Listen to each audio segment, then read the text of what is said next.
welcome to Beat the First Man podcast, episode 5. So thank you once again to all those who subscribed on any form of social media, whether it be Instagram, Twitter, Facebook, and of course on YouTube. We're up to 44 subscribers on YouTube, which has grown quite nicely. Facebook, we're on over 100. Instagram just shy of 50, and the Twitter followers are growing as well on just over 50 as well. So thank you once again. Please keep liking, keep subscribing. If nothing else, it's just a little boost for me, to be honest, to see the likes and the subscribes. It makes it worthwhile, and pleased to hear that some of you are enjoying it. So what have we got for you this week? Well, we've got the usual. We've got Tales of the Unexpected. Last week's Stoke Gabriel Tales of the Unexpected was a joy to behold, and more on them in a minute, because we have got some exciting news coming about them. We will have the usual Ted. We handed out another little knob of the week. Little Shouty Man, he'll be having another moment about something in modern day football that he's not a fan on. And of course we'll have Guestly Knowledge, and we'll have the newly named UEFA Cup and European Cup winners. Nathan Summerfield, keep an eye out, because this shout out for you. It was your call, so you can have the glory for it. So let's start with Stoke Gabriel that we featured last week in Tales of the Unexpected. What can I say? Probably more reaction about them than anything else that we've done and their start to the season. If you haven't watched last week's episode, shame on you. Go back and watch it. You can find out what had happened to them. Last Saturday, if you're on Instagram, you'd have seen that they went down to a 17-1 defeat, scoring another goal. Well, they did actually play last night as well. They played against Elmore last night. Sadly, no goals scored, but they kept the score down. It was only 10 last night, so a big improvement on Saturday's result, and good news all round. I've been doing a bit more digging this week with regards to our friends at Stoke Gabriel, and it turns out their goalkeeper, Josh Organ, 17 years old, he is winning man of the match most weeks. Now bear in mind, they are conceding on average between sort of 12 and 15 goals. This is quite a feat to be getting man of the match. So kudos to you, Josh. Keep going, mate. Keep it up. It will turn. You'll have your day in the sun. Do not worry. Stoke Gabriel, we're all right behind you. So I've got a little Stoke Gabriel challenge this week. So it's a two-way challenge. It's one for the fans of Beat the First Man, and one for Stoke Gabriel and your fans. So if you're a fan of Beat the First Man, I want you to all get on and follow Stoke Gabriel on Twitter. Show your support. Give them some encouragement. Get behind the lads. Any bit of positivity they can add can only help. And if you're a Stoke Gabriel fan, player, committee member, whatever, anything connected with Stoke Gabriel, I want you following Beat the First Man on any form of social media you can. We've got some big news coming regarding Beat the First Man and Stoke Gabriel SC.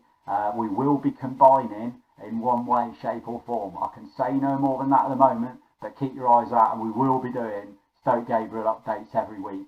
And to my friend the chairman, who I understand loved the section about the mid-table finish, keep going, my friend. Right, so moving on to this week's, and of course after last week's Tales of the Unexpected, it's only right that we have this again.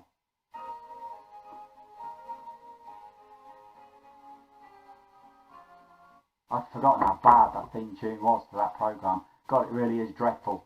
So this week's Tales of the Unexpected, and it's an international feel this week, and it's our friends from just over the Irish Sea at Northern Ireland football. So I'm going to tell you how they could qualify for Euro 2020, which is being played in 2021, without winning a match in qualification. Yes, you heard it right. They could go through without winning a match. So we need to go back to September 2018, the newly formed UEFA Nations League, which gave all countries basically a second bite of the cherry. It was a chance to get into the playoffs for the Euros ahead of the actual Euro qualifications. Keeping up with it so far? So Northern Ireland were drawn in a group with Bosnia and Austria, and the group winners would be guaranteed a playoff spot. So, and again, I never apologise for going to my notes. I'm never going to remember this stuff. I've got a proper job, you know. I just do this for fun. They kicked off the campaign with a 2-1 defeat to Bosnia, before following that up with a 1-0 reverse in Austria. Played 2, lost 2. See, Stoke Gabriel, it's not just you. A 2-0 defeat in Bosnia followed before the Austrians came over to Belfast and ran out 2-1 winners. Northern Ireland played 4, lost 4, no playoff spot. Out of it, end of. So on to the Euro qualification groups. What can they do to secure their place at the Euro 2020 tournament? So the draw came out and they got drawn in with Germany and the Netherlands. Oops. Well, so they had a good go, they had a valiant effort, they managed to finish third. They won 4 matches out of their 10 games, but that's them definitely out of the tournament. They're not finishing first or second. They're not going to get the playoff spot because of what happened in the Nations League. Out, gone, goodbye, done. Nah.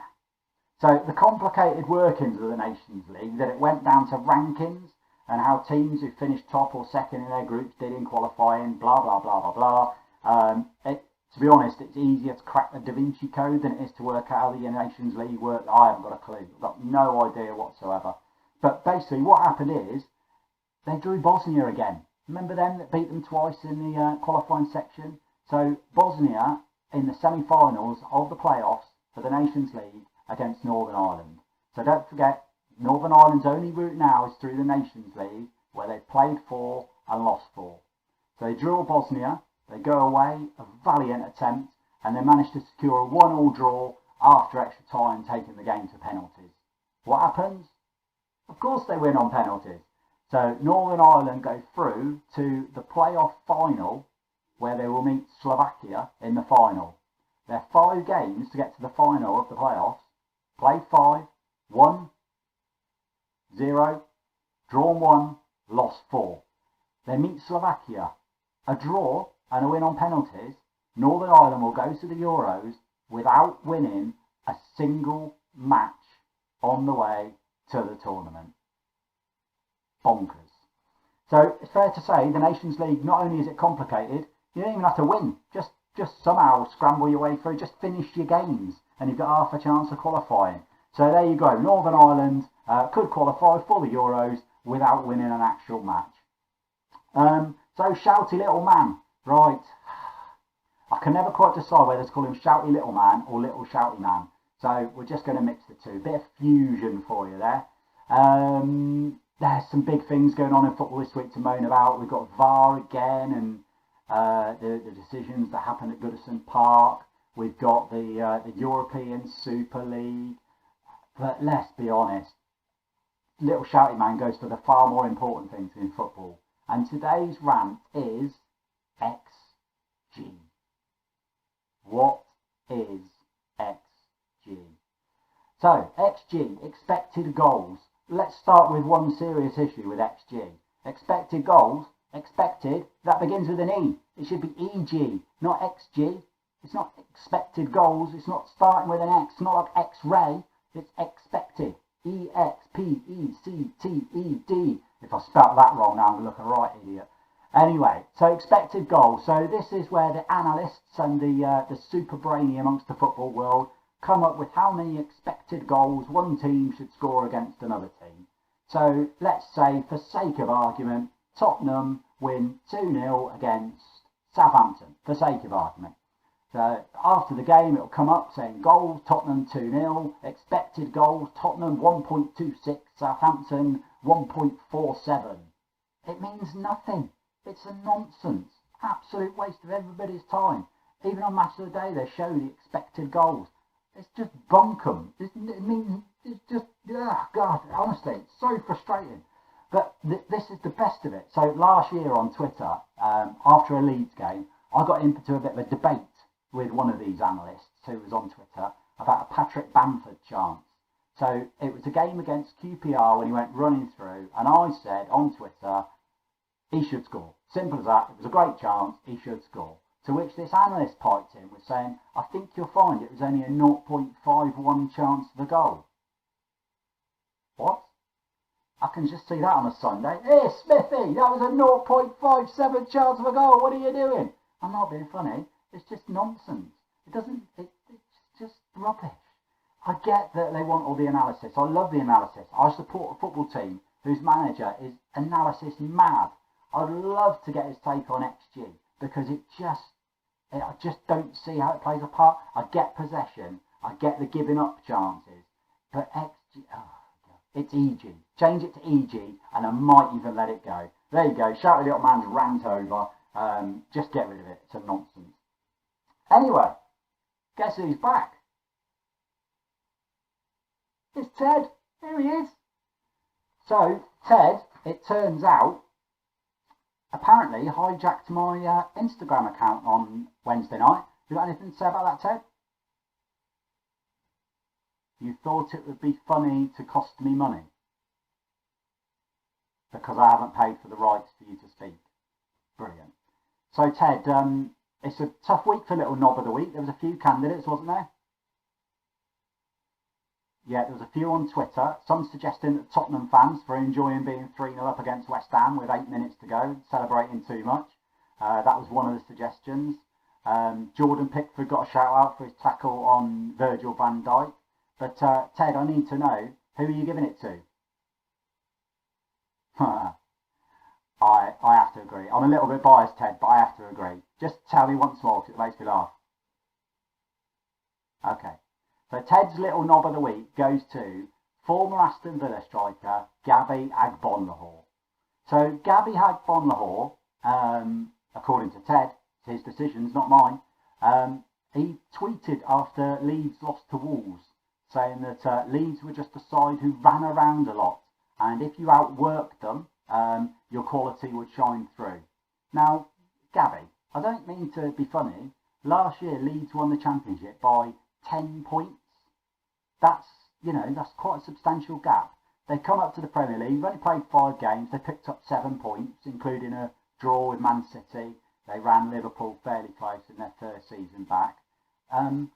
It's just about running around a lot. Bielsa's tactics are just about running around a lot. I do think you maybe need to go back to football education and just watch a game and see what they actually do. What is quite amusing, he's tweeted this just 2 days before, yep, you've guessed it, Aston Villa v Leeds. So let's see what happens tomorrow night. Villa may run out 3 or 4-0 winners, and they might well be the better side on the night. But I guarantee you one thing, it ain't because Leeds just run around a lot. So Gabby Agbonlahor, you quite comfortably win this week's Little Knob of the Week. So Ted, will you be taking over Instagram this week again? He said yes, but he's not allowed to speak to you, so he can't tell you. Very clever, Ted. Well done. See you. Say goodbye then. Right, that's Ted gone for the week. Anyway, so we invented a new competition last week, didn't we? The European Cup and the UEFA Cup, but in a different format. And Nathan Summerfield, here's your moment. It is now going to be known as the Lineal European Cup and the Lineal UEFA Cup, in the same way that the boxing class people are the lineal heavyweight champions. So for those who didn't watch last week, again, where were you? Why were you not watching? Bayern Munich started off with the European Cup, having held the trophy from last season, and Seville started with the UEFA Cup. They were kicking off their present campaigns in the European competitions and defending their trophies. If they win or draw, they retain the trophy. If they lose, they pass the trophy on. So Seville started it all off on Tuesday night. Lost complete track of the days this week. When they drew with Chelsea, so they retained the trophy. They take the UEFA Cup back to Spain, where they entertain Eibar on Saturday. So little Eibar have an opportunity to win the Lineal UEFA Cup on Saturday evening. So keep an eye on that one. So that's Seville v Eibar for the Lineal UEFA Cup. Bayern Munich were defending their Lineal European Cup against Atletico Madrid. They absolutely destroyed them 4-0. I mean, God, who saw that coming? Madrid's normal tight defence absolutely ripped to pieces by the German champions. So the lucky team to play Bayern Munich next is Eintracht Frankfurt on Saturday. So Frankfurt have a chance to snatch the European Cup off of Bayern Munich. But as it stands, the trophies remain in Germany and Spain. They will do, of course, after Saturday, but let's see how it pans out after that. So current Lineal European Cup holders Bayern Munich, current UEFA Cup holders is Seville. Which leads us nicely on to the part of the show we like to call Guess versus Knowledge. So this week we're going down into the Championship. So over the last couple of weeks I've reeled in the scoreline. I was 1-0 down, I'm now 2-1 ahead. This week we've gone into the Championship for the East Midlands derby between the Tricky Trees from Nottingham and the Rams from Derby. And see how good I was there not to call the derby by that other little name that they're affectionately known as, which involves sheep and things in a field. So they play each other tomorrow night. I mean, normally it'd be a bumper crowd at Nottingham, it'd be bouncing there with a full house. But sadly, as we know, there'll be no one in the ground because Oliver Durden still says we can't have anybody in the ground whatsoever, despite the fact other countries seem to be quite successfully having fans in the ground, even if it is only a couple of thousand. But hey, let's just gloss over that for the moment. So I first text Tracy, aka Guess, on Tuesday with the thing saying the game this week was Forest v Derby, and I just got a question mark back. So I'm taking that as either she don't know who Forest or Derby are, or what the hell are you talking about? Why are you sending me that text? What do you want for your tea? So she's had a think about it. She asked for a little bit of a clue in terms of recent results, but nothing more than that. And she has gone for a 0-0 draw. Now, I'm beginning to think she's got a man on the inside here helping her out, because that's the kind of scoreline you would go for in a local derby. A close fought 0-0 draw is not a bad shout. And I've got to be honest, it was my first call, but I did change it only yesterday. So I am going under Chris Houghton's tutorage of Forest sneaking a 1-0 win. Kean, my son who plays football in Nottingham, there's a lot of Forest fans around his team, so they'll all be desperate for me to be right, for it to be a 1-0 win. But I can just see them sneaking it. For me, Derby have just literally been on the rails since they beat Leeds in the playoffs 2 years ago. To be honest, they've just been on a downward spiral. They brought in Rooney with the hope that was going to turn everything round, and it's really not worked greatly. They started the season very poorly, as of Nottingham, to be fair. But Derby seem to just, I don't know, there's something not quite fundamentally right at that football club at the moment. So for me, it's Forest are going to sneak it. I think it'll be 1-0. Let's see what happens. So Tracy, aka Guess, has gone for a 0-0. And I've gone for the 1-0. So that just about wraps up this week. 5 episodes done. You know, I have to say I'm thoroughly enjoying this. I hope you all are. You know, some of the comments you send me on Twitter is great, and it keeps me going. So keep socially interacting on Twitter, Instagram, everything. Honestly, it makes it all worthwhile. As always, I'd just like to leave one little message for one of the followers. It'll change every now and then because someone will ask for something. So Matthias, what's the story? Morning glory, and we'll see you all next week. Take care.